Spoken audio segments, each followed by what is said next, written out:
నువ్వు సక్సెస్ అయ్యి నీ లైఫ్ చేంజ్ అవ్వాలంటే ఈ ఒక్కడుగు వేయక తప్పదు. అండ్ మరి ఆ ఒక్కడుగు ఎలా వెయ్యాలో ఈ ప్రొడక్టివిటీ మ్యాప్ ద్వారా నేను నీకు క్లియర్ గా ఎక్స్ప్లెయిన్ చేసి జస్ట్ నెక్స్ట్ 3 days లోనే ఈజీగా ఈ laziness, phone addiction and other distractions నుండి సెల్ఫ్ డిసిప్లిన్ అండ్ లేజర్ ఫోకసర్ గా నిన్ను మార్చి నీ ప్రొడక్టివిటీని 330% ఇంక్రీజ్ అయ్యేలాగా ప్రాక్టికల్ స్ట్రాటజీస్ చెప్తాను. సో నువ్వు ఈ స్టెప్ ఈజీగా వెయ్యాలంటే ముందు ఈ ప్రొడక్టివిటీ మ్యాప్ ని నేర్చుకోవాలి. చూడు, ఈ మ్యాప్ లో టైం, ఎనర్జీ, ఫోకస్ అనే 3 ఎలిమెంట్స్ ఉంటాయి. ఎప్పుడైతే ఈ 3 ఎలిమెంట్స్ ని నువ్వు కరెక్ట్ గా పాటిస్తావో ఈ ఒక్కడుగు ఈజీగా వేసేయగలవు. సో మరి ఈ 3 ఎలిమెంట్స్ ని కరెక్ట్ గా పాటించడం అంటే ఈచ్ ఎలిమెంట్ కి నీకు కొన్ని ప్రాక్టికల్ టూల్స్ కావాలి. సో ఫస్ట్ ఈ టైం అనే ఎలిమెంట్ ని సరిగ్గా పాటించాలంటే నీ దగ్గర weekly plans and daily plans ఉండాలి. అండ్ మిగతా ఎలిమెంట్స్ ని కాసేపు పక్కన పెట్టి ఈ టైం అనే ఎలిమెంట్ ని ఫస్ట్ మాస్టర్ చేద్దాం. ఓకే, నీకు డేలో 24 hours ఉంటాయి. అందులో 6 hours నీ నిద్రకి తీసేస్తే ఇంకా నీకు 18 hours మిగులుతాయి. Morning breakfast, afternoon lunch, night dinner అని ఈచ్ ఫుడ్ బ్రేక్ కి 1 hour చెప్పిన టోటల్ 3 hours తీసేస్తే ఇంకా నీకు మిగిలేది 15 hours మాత్రమే. And morning and evening fresh అవడానికి ఇంకో 2 hours తీసేసినా నీకు ఇంకా 13 hours మిగులుతున్నాయి. సో నువ్వు గానీ జాబ్ చేస్తే 8 hours job plus 3 hours travel తీసేస్తే జాబ్ చేసే వారికి 2 hours మాత్రమే ఉంటాయి. అదే ఇంకా నువ్వు జాబ్ కోసం ప్రిపేర్ అవుతుంటే నీకు అట్లీస్ట్ 13 hours to 12 hours మిగులుతున్నాయి. సో ఫైనల్ గా నీకు ఒకటి అర్థం కావాలి. అదేంటంటే నీకు మిగిలిన ఈ 12 hours ని నువ్వు గానీ డైలీ యూటిలైజ్ చేసుకుంటే నీ డ్రీమ్ ని నువ్వెందుకు సాధించలేవు చెప్పు? ఒక్కటే గుర్తుపెట్టుకో, నీ టైం ని నువ్వు సరిగ్గా వాడుకోకపోతే నీ టైం ఎప్పటికీ రాదు. సో మరి రైట్ నౌ నువ్వు చేయాల్సిన ఒకే ఒక్క పని ఏంటంటే ఈ 12 hours ని చాలా ప్రొడక్టివ్ గా వాడాలి. అదే నా కోరిక. అందుకే నీ కోసం నేను ఈ 4 టైం మేనేజ్మెంట్ టెక్నిక్స్ ని నీ ముందుకు తీసుకొచ్చాను. అవేంటంటే time planning, time prioritisation, time blocking, time tracking. నువ్వు బ్రతుకున్నంత వరకు కూడా ఇప్పుడు నేను చెప్పబోయేవి ఉపయోగపడతాయి కాబట్టి ఈ 4 టెక్నిక్స్ ని ఒకటి తర్వాత ఒకటి ఎగ్జాంపుల్స్ యూస్ చేస్తూ సింపుల్ గా చెప్తాను. అవి నేర్చుకుంటూ నీకు కావాల్సిన weekly plans and daily plans ని క్రియేట్ చేస్తాను.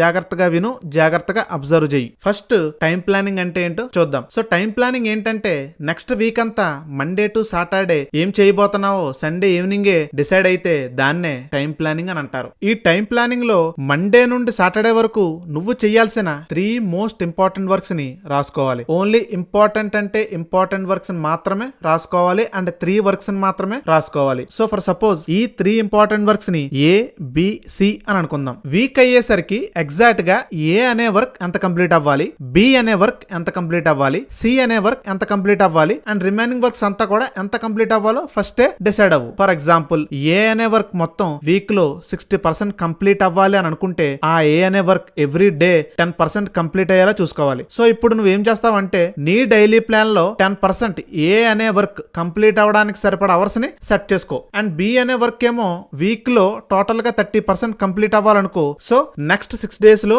ఈచ్ డే బి అనే వర్క్ ని జస్ట్ 5% కంప్లీట్ చేయడానికి సరిపడా టైం ని సెట్ చేసుకో. ఇలాగా ముందు వీక్లీ ప్లాన్ క్రియేట్ చేసుకుంటే డైలీ ప్లాన్ క్రియేట్ చేసుకోవడం ఈజీ అయిపోతుంది. అండ్ ఇంపార్టెంట్ వర్క్స్ మాత్రమే కాదు, రిమైనింగ్ వర్క్స్ కూడా టోటల్ గా వీక్ లో ఎంత కంప్లీట్ చేయాలో చూసి ఆ మొత్తం వీక్ లో చేయాల్సిన వర్క్ ని ఈచ్ డే కి సరిపడా సెపరేట్ చేసుకుంటే వీక్ అంతా ఫోకస్డ్ గా ఉంటావు. సో ఇక్కడ చూడు, ఇలాగా వీక్ లో ఉన్న మొత్తం వర్క్ ని రఫ్ గా ఈచ్ డే కి సెపరేట్ చేయాలి. సో నెక్స్ట్ ఏంటంటే టైం ప్రయారిటైజేషన్. టైం ప్రయారిటైజేషన్ అంటే నీకున్న మొత్తం వర్క్స్ లో ఏది ఇంపార్టెంట్, ఏది అన్ఇంపార్టెంట్ అని నీకున్న వర్క్స్ ని డివైడ్ చేసుకుంటే దాన్నే టైం ప్రయారిటైజేషన్ అని అంటారు. సో వీక్లీ ప్లాన్ క్రియేట్ చేసేటప్పుడు నువ్వు నీ టాప్ 3 మోస్ట్ ఇంపార్టెంట్ వర్క్స్ ని సెపరేట్ చేసుకోవాలి కదా. మరి నీకెన్ని వర్క్స్ ఉన్నాయో అందులో ఏది ఇంపార్టెంటో ఏది అన్ఇంపార్టెంటో నీకే తెలియదు. కాబట్టి దానికోసం నువ్వు ఈ ఐసెన్హోవర్ మ్యాట్రిక్స్ ని యూస్ చేయాలి. దీన్ని యూస్ చేస్తే అసలు నీకున్న మొత్తం వర్క్స్ లో టాప్ 3 మోస్ట్ ఇంపార్టెంట్ వర్క్స్ ని ఈజీగా ఐడెంటిఫై చేయొచ్చు. ఇక్కడ చూడు, ఫస్ట్ లో ఒక బాక్స్ ఉంది కదా, ఇందులో అర్జెంట్ అండ్ ఇంపార్టెంట్ వర్క్స్ ని రాసుకోవాలి. ఫర్ ఎగ్జాంపుల్ నువ్వు కాంపిటేటివ్ ఎగ్జామ్స్ కి ప్రిపేర్ అయితే ఇక్కడ సిలబస్ కంప్లీషన్ ని మోస్ట్ ఇంపార్టెంట్ అండ్ అర్జెంట్ గా కంప్లీట్ చేయాల్సిన వర్క్ లా రాసుకో. సో సిలబస్ కంప్లీట్ చేసిన సబ్జెక్ట్ మళ్ళీ రివైజ్ చేయకపోతే మర్చిపోతాం కాబట్టి రివిజన్ ని ఇంపార్టెంట్ అండ్ అర్జెంట్ వర్క్ గా రాసుకుంటున్నా. అండ్ ఒకవేళ ఎగ్జామ్స్ దగ్గరలో ఉంటే మాక్ టెస్ట్ ని అర్జెంట్ అండ్ ఇంపార్టెంట్ గా రాసుకుంటున్నా. ఒకవేళ ఎగ్జామ్స్ గానీ దగ్గరలో లేకపోతే నోట్స్ మేకింగ్ ని ఈ బాక్స్ లో రాసుకుంటున్నా. ఇలాగా most important and urgent works ని ఈ ఫస్ట్ బాక్స్ లో రాసుకోవాలి. ఓన్లీ 3 మోస్ట్ ఇంపార్టెంట్ వర్క్స్ ని మాత్రమే రాసుకోవాలి. అండ్ సెకండ్ బాక్స్ లో అర్జెంట్ కానివి బట్ ఇంపార్టెంట్ వర్క్స్ ని రాసుకోవాలి. For example aptitude skills and communication skills ఇవి రాసుకోవాలి. ఈ రెండు కూడా అర్జెంట్ ఏం కాదు బట్ ఇంపార్టెంటే కాబట్టి ఈ సెకండ్ బాక్స్ లో రాసుకుంటున్నా. అండ్ థర్డ్ బాక్స్ లో ఇంపార్టెంట్ కానివి బట్ అర్జెంట్ గా చేసేవి రాసుకోవాలి. లైక్ ఏదైనా ఇంపార్టెంట్ టాపర్స్ ఇంటర్వ్యూస్ చూడడం ఆర్ ఏదైనా పని మీద అర్జెంట్ గా బయటకు వెళ్ళడం. సో ఈ వర్క్స్ అన్ని అంత ఇంపార్టెంట్ కాదు కానీ అర్జెంట్ వర్క్స్ కాబట్టి ఈ బాక్స్ లో రాసుకుంటున్నా. అండ్ ఫోర్త్ బాక్స్ లో అర్జెంట్ కానివి ఇంపార్టెంట్ కానివి రాసుకోవాలి. అంటే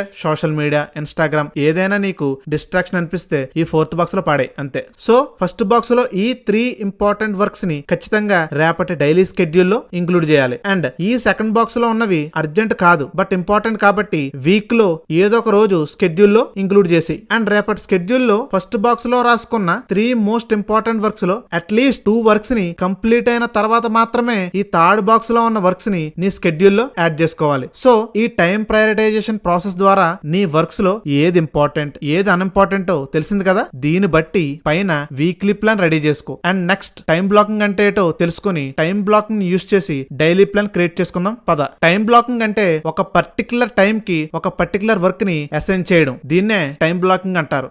సో 6 కి నీ డ్రీమ్ కోసం వర్క్ స్టార్ట్ చేస్తే ఈ 3 ఇంపార్టెంట్ వర్క్స్ లో ఏ ఆర్ బి ఆర్ సి లో కష్టమైన వర్క్ ని నీ 6 AM కి పెట్టుకో. ఆర్ మోస్ట్ ఎక్సైటింగ్ వర్క్ ని నీ 6 AM కి పెట్టుకో బేస్డ్ ఆన్ యువర్ థింకింగ్. ఇక్కడ నువ్వు 90 మినిట్ టైం బ్లాక్ ని యూస్ చేయి. అంటే 6 AM నుండి 7:30 వరకు బ్రేక్ తీసుకోకుండా ఈ ఎంటైర్ 90 మినిట్స్ ఫోకస్డ్ గా వర్క్ చేయి. లేదంటే 120 మినిట్ టైం బ్లాక్ ని యూస్ చేయి. అంటే 6 AM to 8 AM వరకు బ్రేక్ తీసుకోకుండా ఫోకస్డ్ గా వర్క్ చేయి. ఆర్ 25 మినిట్స్ టైం బ్లాక్ ని యూస్ చేయి. సో పర్సనల్ గా నా సజెషన్ ఏంటంటే ఈ 90 minutes or 120 minutes or 25 minutes time blocks ని సిచ్యువేషన్ తగ్గట్లు యూస్ చేయాలి. అంటే ఎలా? ఇప్పుడు morning direct 120 minute time block ని యూస్ చేసేయచ్చు. ఎందుకంటే early morning mind sharp and focused గా ఉంటుంది కాబట్టి.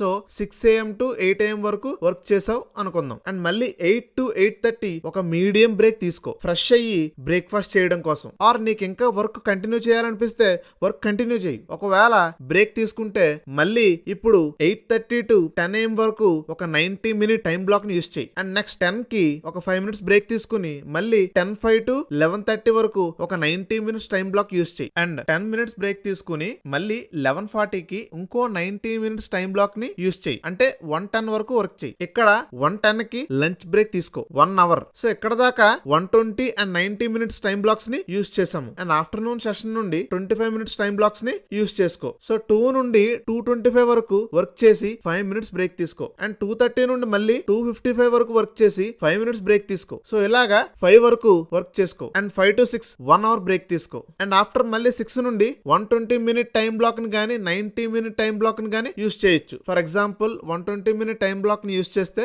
6 to 8 వర్క్ చేస్తావు. సో 6 to 8 వర్క్ చేశాక 1 hour dinner break. And so 9 to 11 ఈ 2 అవర్స్ లో మళ్ళీ 25 మినిట్ టైం బ్లాక్స్ ని యూస్ చేయి. అంటే 9 to 9:25 వర్క్ చేసి 5 మినిట్స్ బ్రేక్ తీసుకో. 9:30 to 9:55 వర్క్ చేసి 5 మినిట్స్ బ్రేక్ తీసుకో. ఇలాగా 11 వరకు వర్క్ చేసుకుని 11 కి ఎగ్జాక్ట్ గా స్లీప్ వేసేయి. సో మోస్ట్ ఇంపార్టెంట్ విషయం ఏంటంటే లాంగ్ బ్రేక్స్ అంటే 1 అవర్ బ్రేక్స్ వచ్చినప్పుడు మాత్రమే ఫోన్ ని యూస్ చేయాలి. Smaller breaks or medium time breaks లో ఈ ఫోన్ ని యూస్ చేయకుండా వాకింగ్ చేయు ఆర్ సైలెంట్ గా విండో నుంచి బయటకు చూడు. అండ్ ఏదో ఒకటి చేయు కానీ ఫోన్ మాత్రం చూడొద్దు. బ్రేక్ ని బ్రేక్ లా వాడుకుంటే అప్పుడు టైం కావాల్సిన అన్ని కూడా టైం అవుతాయి. అండ్ ఆఫ్టర్నూన్ 1 అవర్ బ్రేక్ లో లంచ్ చేసి నువ్వు ఎగ్జాక్ట్ గా 20 మినిట్స్ షార్ట్ నాప్ ఒకటి తీసుకో. నువ్వు గాని పడుకుంటే మళ్ళీ లెగట్లేదంటే ఇంకా ఈ షార్ట్ నాప్ ని ట్రై చేయకు. బట్ ఎగ్జాక్ట్ గా 20 మినిట్స్ నాప్ నేను పర్ఫెక్ట్ గా ఫాలో అవ్వగలను అని అంటే 20 మినిట్ స్లీప్ నాప్ ని చక్కగా తీసుకో. మళ్ళీ ఎగ్జాక్ట్ గా ఆఫ్టర్నూన్ 2 కి స్టార్ట్ చేసి. సో నీ డ్రీమ్ బట్టి నీ ఫోకస్ లెవెల్స్ బట్టి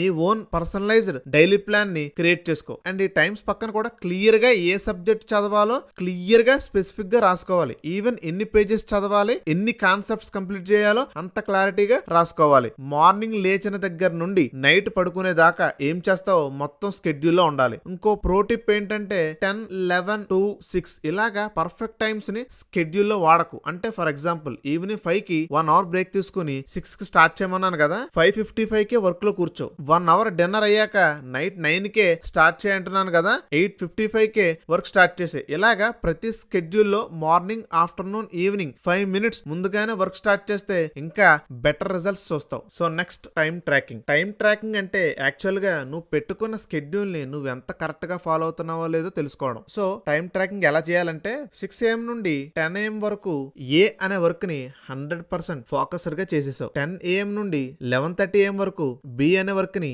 సరిగ్గా చేయలేకపోయావు. ఈ 90 minutes టైం బ్లాక్ లో ఒక 20 minutes ఫోన్ చూసేసావు. ఆఫ్టర్నూన్ 2 నుండి 2:25 వరకు ఏదో ఒక వర్క్ చేసావు. ఆఫ్టర్ 5 minutes బ్రేక్ తీసుకుని యాక్చువల్ గా 2:30 కి స్టార్ట్ చేయాలి, బట్ ఏకంగా 15 minutes బ్రేక్ తీసుకుని లేట్ గా స్టార్ట్ చేసావు. అందుకే టోటల్ 2 PM to 5 PM మధ్యలో ఓన్లీ 2 hours ఎఫెక్టివ్ గా చేసావు. మిగతా 1 hour అంత ఎఫెక్టివ్ గా స్కెడ్యూల్ సాగలేదు. అండ్ ఈవినింగ్ 5 తర్వాత 1 hour బ్రేక్ తీసుకోవాలి, కానీ 1.5 hour బ్రేక్ తీసుకుని 6:30 కి స్కెడ్యూల్ స్టార్ట్ చేసావు. సో ఇలాగా మార్నింగ్ నుండి నైట్ వరకు వేసుకున్న స్కెడ్యూల్ ఎంత వరకు పాటిస్తున్నావో అదే రోజు నైట్ ట్రాక్ చేసుకుంటే ఏ టైంలో ఎక్కువ డిస్ట్రాక్ట్ అవుతున్నావో చూసి ఆ డిస్ట్రాక్టింగ్ టైంలో ఇంట్రెస్టింగ్ వర్క్ పెట్టుకోవడం గానీ, ఏదైనా కొంచెం మైండ్ కి పదును పెట్టే వర్క్స్ ని ఆ టైంలో పెట్టుకోవడం లాంటివి చెయ్యాలి. ఇలాగా డే అంతా ప్లాన్ చేసుకోవాలి. ఒక మోస్ట్ ఇంపార్టెంట్ పాయింట్ నీకు తెలియాలి, అదేంటంటే వేసుకున్న స్కెడ్యూల్ ని నువ్వు ఎప్పటికీ 100% ఫాలో అవ్వలేవు. అయితే స్కెడ్యూల్ కంటే ఎక్కువ వర్క్ చేస్తావు, ఆర్ స్కెడ్యూల్ కంటే 1 hour or half an hour తక్కువ వర్క్ చేస్తావు. బట్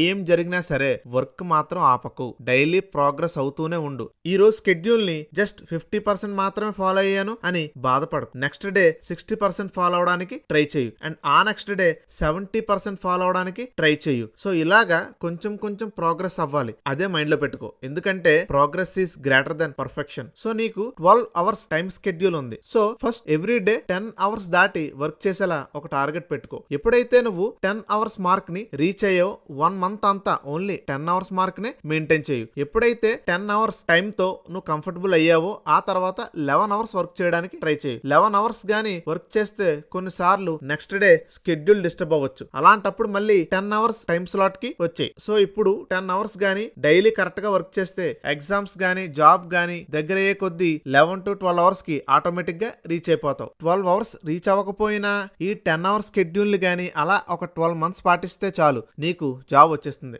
సో ఈ 3 elements లో ఎలిమెంట్ 1 డిస్కస్ చేశాను. అండ్ నెక్స్ట్ సెకండ్ ఎలిమెంట్ ఏంటంటే ఫోకస్. నువ్వు ఫోకస్డ్ గా ఉండాలంటే వరల్డ్ లో ఎక్స్పర్ట్స్ చెప్పిన techniques Cal Newport, deep work formula, habit stacking లాంటివి యూస్ చేసి లేజర్ లాంటి ఫోకస్ తెచ్చుకోవచ్చు. సో నీకు మెయిన్ గా ఆ లేజర్ ఫోకస్ ఎలా వస్తుందో అనేది నెక్స్ట్ వీడియోలో చెప్తాను. 100% ఒకటి మాత్రం చెప్పగలను, అదేంటంటే నువ్వు ఎప్పుడైతే నీ టైం ని ఈ డైలీ ప్లాన్స్ ద్వారా సరిగ్గా యూస్ చేయడం స్టార్ట్ చేస్తావో ఆటోమేటిక్ గా సగం లేజర్ ఫోకస్ పెరిగిపోతుంది. Daily and weekly plans create చేసి ఫాలో అయితే నీకే అర్థమవుతుంది. అండ్ రిమైనింగ్ ఫోకస్ ని ప్రాక్టికల్ టెక్నిక్స్ యూస్ చేసి పెంచుకోవచ్చు. అదే నేను నెక్స్ట్ వీడియోలో క్లియర్ గా డీటెయిల్ గా ఇన్ డెప్త్ గా చెప్తాను. ఈ 3 elements వేరు కాదు, అన్ని కలిపి వర్క్ చేస్తాయి. ఎప్పుడైతే ఈ 3 elements ని కరెక్ట్ గా ఫాలో అయ్యావో నీ ప్రొడక్టివిటీ పీక్స్ లో ఉంటుంది. కంప్లీట్ గా డిస్ట్రాక్ట్ అయిపోయిన ఈ ప్రపంచంలో నువ్వు కొంచెం ఫోకస్డ్ గా ఉన్న గెలుపు నీదే. All the very best my dear brothers and sisters. See you in the next laser focus video.